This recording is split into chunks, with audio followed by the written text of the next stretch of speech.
Fight on, family. Preston's Paradise here the morning after USC's 33-17 victory over Purdue. And let's get into it, man. Gonna get into the positive things. If you guys enjoy the show, enjoy the channel, please like the video. Please subscribe to the channel. It's completely free, man, if you appreciate what I do on this channel. But let's get into what happened last night. Yesterday, rain, 3-hour delay, but the Trojans got it done, right? The Trojans got something done that I haven't seen them or Lincoln Riley's teams do in the last 3 years. So credit is deserved, but let's get into the positive here, man. Love the energy the defense started with, getting after the quarterback early, fighting, being aggressive, getting in the backfield. Love what I saw from Gentry. Love what I saw from Cam Fountain. Anthony Lucas, a lot of the interior guys, the edge guys played very well, fought all game long. To start the game, right, it seemed like we were kind of getting gashed on the ground a little bit. And this is an interesting concept, right? When you look at Purdue and what Henson wanted to do on the offensive side of the ball, they run kind of a similar offense to what USC likes to do, like what Lincoln likes to do. And when you're dealing with that RPO, it's tough, man. It's tough on backers because I was watching the game, like, where are the backers, man? The backer play looked mid, right? You saw Gentry kind of flying around making some plays, but the backer play looked very mid. I feel like, that running back Maccabee early on in the game was able to get through to get to the second level, and he was breaking tackles, man. He was getting contacted. Hands were on him, but he was able to, pick up yardage and continue on, and he was running tough, right? But in the RPO game, man, you got to make a decision between run and pass, right? So it kind of leaves the backers in no man's land. And because it ended up being that we give up 52 yards on the ground. And that's, minus sacks and whatnot, but 52 yards on the ground, that's fantastic, right? Getting us a little bit early, but later on it was the passes that were getting us. And everybody's like, what's going on with these cornerbacks? What's going on with the DBs? The DBs are kind of left in a bad position because the linebackers are consistently trying to guard that run, so they're being aggressive against the run. So there's nobody really protect that space in the middle of the field. So those slants and stuff like that, there's nobody to really kind of guard that and buffer that. So the DBs are behind all of it. Those slants, then turn into 10-yard gains. They go from 10 to 15 to 20-yard gains, man. And that RPO game is tough. You got to kind of pick your poison with it. So unfortunately, yeah, you do give up 305 through the air on that. In terms of defensively, I think that's what everybody was kind of panicking about yesterday. But I don't know. We're going to have to kind of wait and see. We're going to have to kind of wait and see who we play, who's going to play like that, the game plans that they're going to use, because they definitely will use stuff like that against us, seeing that it worked yesterday. But as far as positives on the offensive side for the ball for us, Jaden Maava, man, I think he was steady. I think he was decisive, scanning the field, going through his progressions, played a very consistent, good game. Kind of wanted him to use his legs a little earlier in the game to get out of some situations, but began to use them, got that rushing touchdown. And yeah, man, 6'4", 230-pound quarterback. I want to see more QB sneaks when we get in that red zone. More creative play calling in the run game when we get in the red zone as well. But nonetheless, we were able to punch it in. Running backs did pretty well. Wayman Jordan, 77 yards, 4.3 a carry. Eli Sanders, 75, 7 yards a carry. And King Miller with 17 yards and 4.2 a carry, which is good. I don't think that's bad. I think that these guys did a good job. I think when it comes to Eli, he just hits the hole a lot quicker than Waymo was earlier on in the game. I think Waymo came on late and was hitting those holes a little quicker. I thought the blocking was good. I think the offensive line was pretty good. A lot of those guys in their first road start, their first start in action on the road. Killian O'Connor, I think he did a good job. Made some big time blocks. I think the protection was nice as well. Gave Maava a lot of time. There was a couple mistakes. I think two false starts. Correct me if I'm wrong, but that's to be expected. I knew that there was going to be a couple of mistakes. I mean, these guys going on the road the first time, and all things considered, man, with the circumstances, I got to give these guys credit, man. It is hard. I don't care where you are, which conference you're in. It is hard to win conference games on the road in college football. This is a valuable win, even if it's against a Purdue. And I think, USC grows from this experience, right? Sitting around, being out of place, being in a stadium, being in a tight locker room, keeping the energy high, coming out hot on the defensive and offensive side of the ball with all things considered. Like, this is a win, man. And they're probably not going to deal with a situation like this for the rest of the year.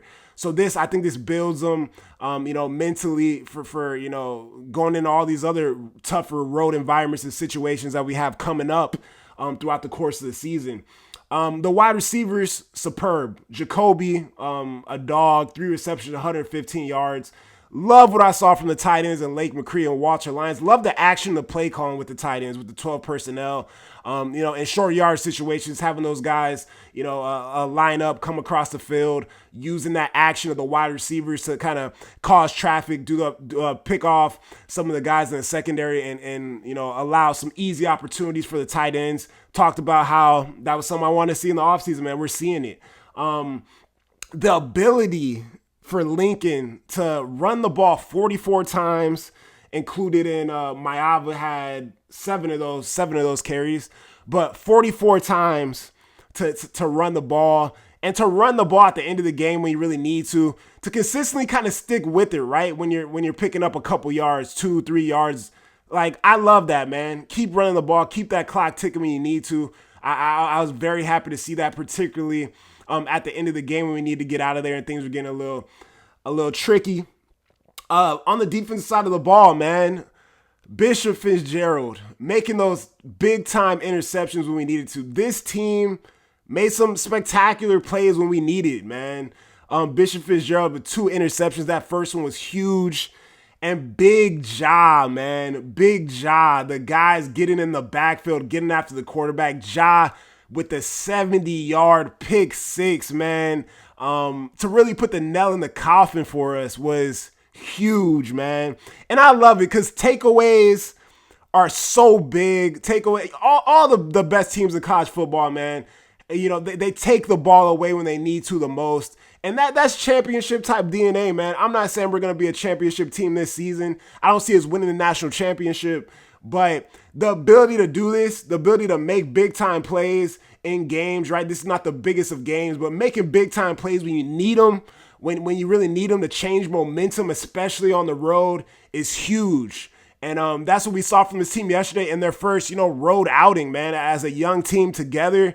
I thought that was just fantastic. I think it's great for camaraderie, man. It's great for building the bond for these guys and the experience moving forward.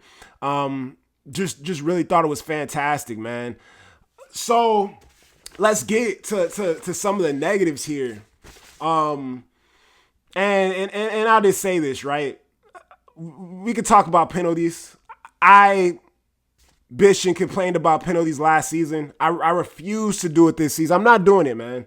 People talk about the Big Ten refs. I'm not doing it. We already did it. Because look at this. Think about this, right? I was at the Michigan game. We watched Minnesota not even visibly get in the end zone last season and lose that game. How many times this offseason when people talked about, USC was 7-6, blah, blah, blah. Like, they never said, but Michigan ran the ball 44 times with no holding calls. Or when they played Minnesota, they never saw the ball get in the end zone, but they lost that game. The media doesn't care about it. Nobody cares about it. We're the only ones that care about it. We're the only ones that talk about it. I don't care, man. You have to overcome the conditions, overcome the rain, overcome the announcers, kind of being against you, the networks low-key being against you. It's a joke, bro. It don't matter. We going to overcome, we coming for it all. We going to fight. We prevail, and you fight on. That's all you do. So penalties, though, what I don't like, and I'm holding. It's accountability for me, man. I don't care about the rest. Accountability. The offsides penalties, can't have that, bro. Can't be offsides. Can't be jumping offsides. Cannot do that. Cannot shoot yourselves in the foot. The thing on the punt, bro, jumping up on the, cannot do that, right? Now, I'm not going to talk about any other penalties because the rest of them were kind of, they were iffy, man. But got to play sound, got to play disciplined, and you got to deal with it, bro. I don't care what's going on. Just be better, man. Be more disciplined. Keep the eye discipline. Contain the pocket. You saw the quarterback. I talked about it, man. I talked about the quarterback getting out of the pocket. He got out of the pocket a couple times. He was an athletic kid. We got to be careful with that. We got some athletic quarterbacks coming up that could do the same. And yeah, the secondary, right? The secondary with the cushion because of the RPO game. They didn't have no protection, man. The linebackers are in no man's land trying to play the run. They can't really assist on what's coming at the things in the middle of the field, the slants and whatnot. And that's where you're able to see guys like Nitro Tuggle, Branch, Mike Jack get some things done. But all in all, man, I'm not really that mad about what transpired yesterday, man. With there's so much nuance to the game yesterday, right? We win 33-17. I mean, honestly, bro, that touchdown that quarterback picked up off of Gentry's fingertips, where he really should have picked that ball off. It's a game of inches, man. Gentry's got to make that play. That's an unbelievable play to make. But even when it went down, I was like, is this an incomplete pass? I didn't really know the deal. And then, you got you got a reverse pass, two laterals. It goes off his fingertips. The quarterback gets it and runs it in. Come on, man. This game could have easily been 33-10, right? And then you get your cover and all that. But there's nuance to it, right? All in all, happy.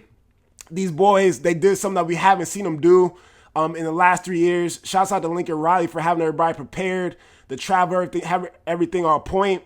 And liked what I saw, man. The youngsters got after it. I got the game on right now. I'm seeing Floyd Boucard get after it, get his first career sack.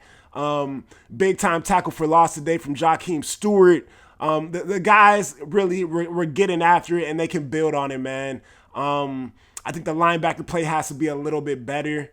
But all in all, there was, it was a difficult situation at times, man. So happy to get the victory, man. 3-0. Notre Dame lost last night. It was another W. UCLA lost. Hey, Notre Dame's winless. UCLA's winless. USC is 3-0, baby. That's why we doing it. So fight on, guys. Have a good day, man. Appreciate you guys. And let's keep it going.